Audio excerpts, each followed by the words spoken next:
Здравствуйте, в эфире новости спорта, в студии Власий Сергеев. Сборная России в серии буллитов уступила команде Финляндии в матче группового этапа чемпионата мира среди юниоров. Турнир проходит в США. Основное время встречи овертайм завершили со счетом 3-3. У россиян дублем отметился Федор Свечков. Еще одну шайбу забросил Никита Чебряков. В составе финнов отличились Саму Салминин, Вилле Койвунин и Саму Туамала.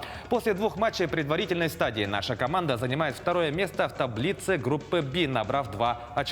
В следующем туре россияне сыграют со сборной Германии.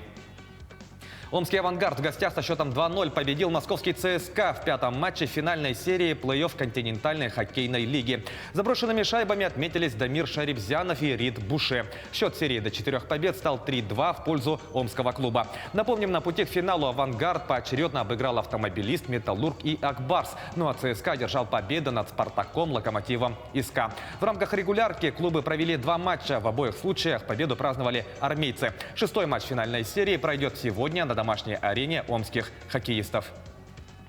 Футболисты английского «Челси» сыграли в ничью с испанским «Реалом» в первом полуфинальном матче Лиги чемпионов. Встреча прошла в Мадриде и завершилась со счетом 1-1. В составе аристократов взятие ворот провел Кристиан Пулишич. У хозяев поля отличился Карим Бензема.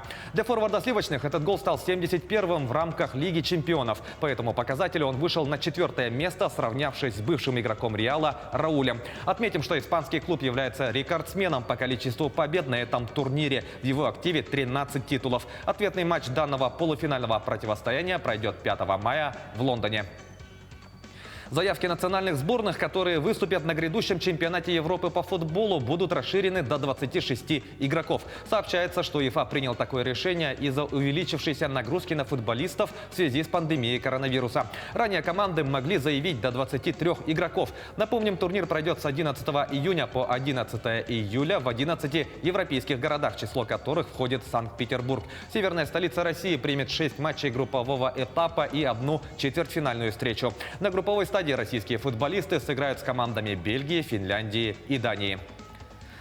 Итальянский футбольный клуб «Ювентус» согласовал переход полузащитника российского «Рубина» Хвичи Кварацхелии. Как сообщают СМИ, руководители туринского клуба готовы заплатить за грузинского футболиста порядка 20 миллионов евро. Ранее интерес к Кварацхелии проявляли немецкая «Бавария», а также итальянский «Милан». Отметим, что нынешний контракт полузащитника с казанцами рассчитан до 2024 года. В текущем сезоне 20-летний футболист провел за «Рубин» 23 матча, в которых отметился 4 результативными ударами и 8 голевыми передачами.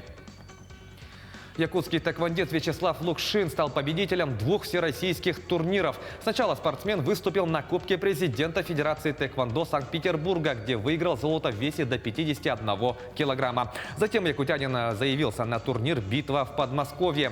На этом старте Лукшин стал обладателем наград высшего достоинства сразу в 2 возрастных категориях – среди юниоров и среди взрослых спортсменов весовой категории до 54 килограммов. Таковы главные спортивные новости к этому часу. Занимайтесь спортом и будьте здоровы!